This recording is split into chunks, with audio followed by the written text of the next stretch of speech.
Hi, I'm Dr. Gwyn Erwin, and welcome back to my channel, Healing for Your Life.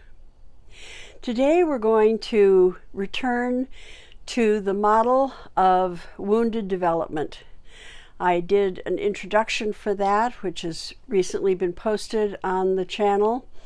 And now we're going to go through the 7 different aspects of my developmental model as it is impacted and the ways that it's impacted by failures or gaps or trauma. So there will be 7 videos, each one covering one of those developmental keystones. And then there will be a final summary integrating all of them together. And the first video, so there are 9 altogether. The first video was an introduction.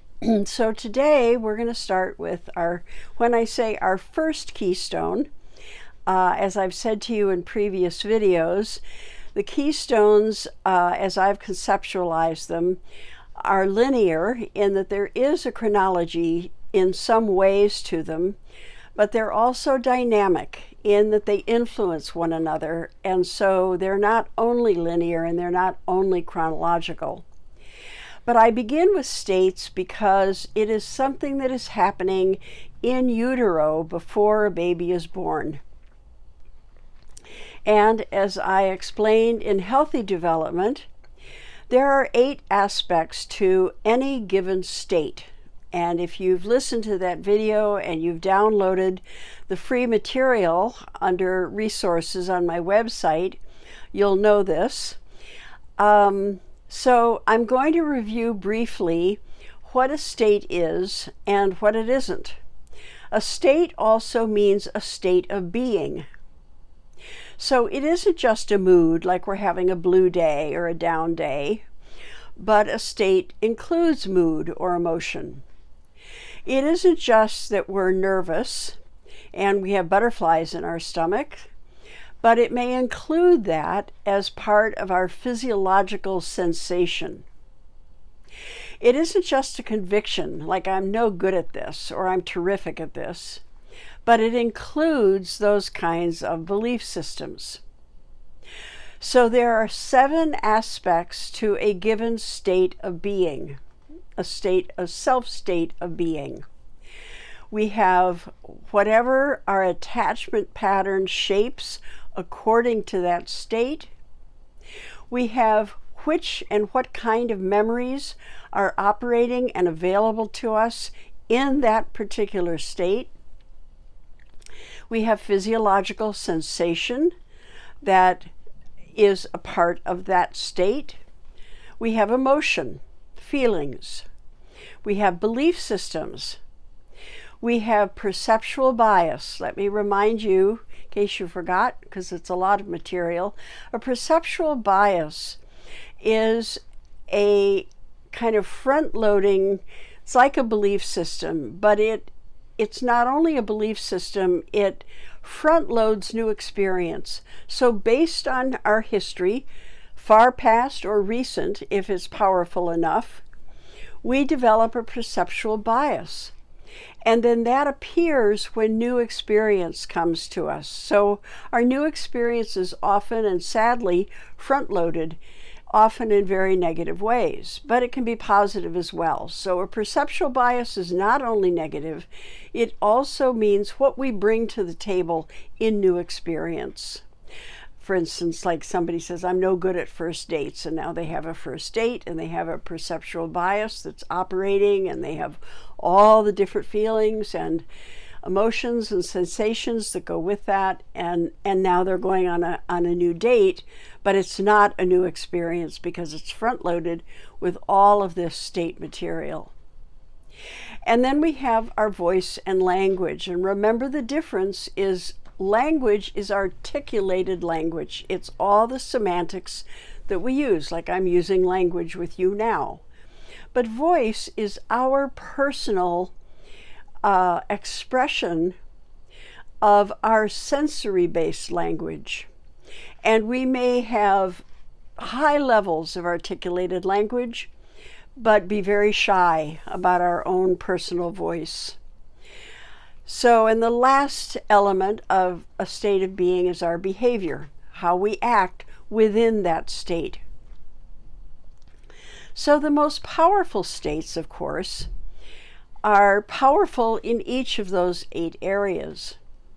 But the state you're in, for instance, when you're folding laundry is not necessarily just a folding laundry state. You might feel very peaceful. You might be relieved the workday is over. You might just have some quiet time for yourself, and so you're in a rather reflective state. And so folding laundry is a special kind of experience behaviorally or activity-wise in that state. But if you're in another state where you're anxious or worried about a job interview, or you don't know how you're going to pay your mortgage the next day, folding laundry may be soothing, it may be very agitating, and you may be in a very different state when you're folding the laundry. So I gave another example, I think, in the state video in the first series on healthy development. Let's say that somebody has to give a speech or give a talk at work, and they've had really positive experiences in the past. I enjoy talking, I guess you can tell that, and I'm comfortable doing it most of the time as long as I feel like I know what I'm talking about. And so I feel calm, I feel at ease, I'm happy to be with you. My mood is kind of bright and sunny. I feel relaxed in my body. I feel secure in my relationships and in my experience. I have lovely memories of doing this before. My perceptual bias is that it goes pretty well most of the time, and if it doesn't, I'm okay with that because I can correct it. And so I anticipate in new experience, this new video, that it's going to go well and that I can correct any mistakes that I make or make any adjustments that you as the audience would need. And then my voice is present, my self-expression is present, I'm willing to be vulnerable, I'm willing to be open, and my articulated language is available to me. And then my behavior is how I behave on the video. So if you want to know more about states, there are 3 ways you can access this material. One is in my booklet, The Creative Process, which is for sale. Just go to my shop on my website. Inside, there's a whole section on states, and I've excerpted that and turned it into a free download PDF that you can access under resources on my website. And then, of course, there's the video. So there's several ways that you can access this material besides just listening to this video. Now, going back to this, what I was just talking about in terms of the state of being that I'm in right now, now let's take somebody who either because of trauma in their early life, they felt very self-conscious, they felt very exposed, or they felt ridiculed, or they failed at public speaking. They may be in a completely different state when they are faced with having to do a task like this. So their attachment pattern, even to the audience, is going to be insecure in some way. They're going to feel very ill at ease about how people will react to them. Their memories will be memories that are kind of haunting of all the times that they failed at this or didn't do well. They may have butterflies in their stomach. They may feel sick to their stomach. They may be cold. They may feel very, perspiry and too overheated. Their emotion is they may feel like they're ready to burst into tears, and they may feel very sad, or they may feel real fear. Their belief system is, I'm no good at this at all, and it's not going to go well. And that's the perceptual bias then that they bring to the new experience. And it colors the new experience because they're going to behave, the behavioral part of this is they're going to behave accordingly. And they may stumble, and they may forget what they want to say. And they may get, dry mouth, they may choke, they may cough. All kinds of things can go on. And then they probably will not have their personal voice available to them because it will feel far too vulnerable to do that, to have that there, and to be that exposed. And their articulated language may or may not come on board. It may serve them and kind of rescue them in the moment, or they may be very kind of robotic and pedantic, or they may stumble and lose their words. So that's a very, very different kind of state than the state that I'm in right now, where I'm really, really comfortable and secure. Now, there certainly are states I can go into where I'm not comfortable and secure at all. And so I was talking to a friend the other day, and they're going skydiving, and it just, my heart literally skipped. And they said, wouldn't you love to go skydiving? And I said, not in a million years would I go skydiving. I don't think I'd survive the first 10 seconds of it, let alone even standing at the door getting ready to jump. Being a Taurus, I like my feet planted firmly on the ground, so that I would be in a hysterical state probably, or a state where I'm about to pass out. But it wouldn't be a happy experience for me at all. So our states are hugely important to us. That's enough of the repetition. So now let's look at wounded or traumatized development. This can begin in utero. If the pregnancy is a difficult pregnancy, which may or may not be in the mother's control. If she is a substance abuser, whether it's alcohol or drugs or cigarettes or anything like that, then yes, she is introducing a toxic environment to that baby, and that will affect the baby's state systems in utero in a negative way. But the mother may be, just doing everything she can to be healthy, and she may inadvertently have something difficult in the pregnancy. The placenta could be, in trouble. The amniotic fluid could be dwindling. The baby could be growing too fast. The mother could have gestational diabetes. There are all kinds of, things that can go on that are not anybody's doing deliberately. And all of that is going to affect the baby's states, which means that then when the baby is born, they already have a state system in place. It's rudimentary. It's fairly basic. As if you remember, it's made up of 5 different kinds of states. And then there's the birth experience. So depending on the birth experience, whether it's smooth and fairly easy for the baby, even if it's rigorous for the mother, the baby's going to be born in a pretty good birth state. If the birth experience is challenging or difficult, it may result in that establishing a whole new set of states for the baby that can be lifelong lasting. Birth experience is very powerful. And remember, our experience needs duration, intensity, and repetition in order for a neuronal pathway to be laid down. So already at birth, we are rich in states. They're beginning states, and they're not terribly complex yet, but we have them. And by 3 months, we have 6 of them. So we start out with light sleep, deep sleep, fussiness, or what's called pre-crying, awake, aware, and full-fledged crying. And the way that those states are met by the caregivers, they begin to cluster. So if you remember, I don't want to be too repetitive here, but if you remember, when the baby is attended to and soothed and its needs are met, then the states cluster in a pretty positive way, so that even if there is fussiness, the baby's attended to and the baby gets soothed. If the baby is left to cry, then the fussiness becomes full-fledged crying and eventually deep sleep that is based on the baby's excreting a hormone that anesthetizes the baby. It isn't healthy deep sleep where the baby is soothed. So that forms a cluster.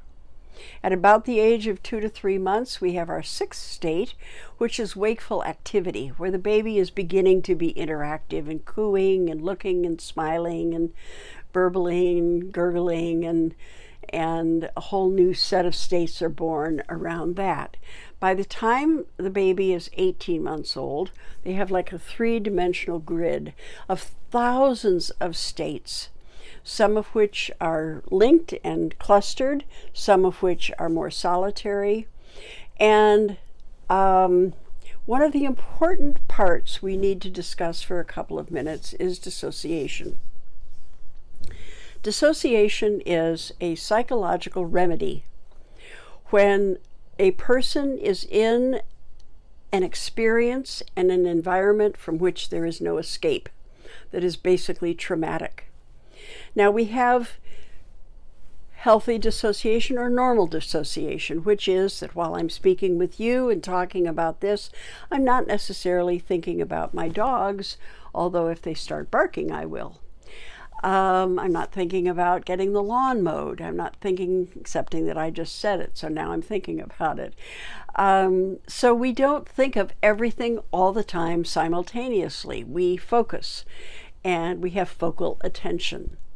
Dissociation is where we really leave our experience one way or the other. We can either have what's called horizontal dissociation, where we literally split off part of our experience. So you'll hear people say, yeah, I could picture myself, it was like I was up in the corner of my room looking down on my body while I was being raped. I didn't feel anything. It doesn't mean they didn't feel. It means that they found their minds as a defense and a protection, left their body temporarily in order to not feel the trauma that was happening to them. This is not a willful act. This is not a choice. This is something that happens because there is no escape from the traumatic experience we are having. Now, there are all kinds of degrees on a spectrum of dissociation, from perfectly normal dissociation to a child zones out at school because suddenly they don't know how to do the problem that's on the blackboard in front of them, and they're afraid the teacher is going to call on them, and all of a sudden the teacher says, Johnny, pay attention. Johnny's gone somewhere. He's dissociated temporarily because he's stressed. So we have that kind of dissociation, and then it goes on up the spectrum from there to very traumatic experiences. So in horizontal dissociation, basically you forget. It becomes split off between the conscious and the unconscious. It doesn't mean it's gone. It just means that it isn't there. You can split off your thoughts and have a lot of feeling, or you can split off your feeling and have thoughts. And that's usually what happens in horizontal dissociation. You can also have what is called vertical dissociation, where it isn't really split off. It's like next door to each other. So we may be able to remember an event that was traumatic and know we felt something, but we don't feel it intensely, but it's not split from us. It's not unknown anymore. It's just kind of next door. That's another form of dissociation.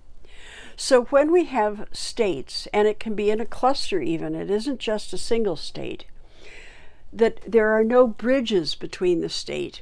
That happens because of dissociation. Our experience is not linked up.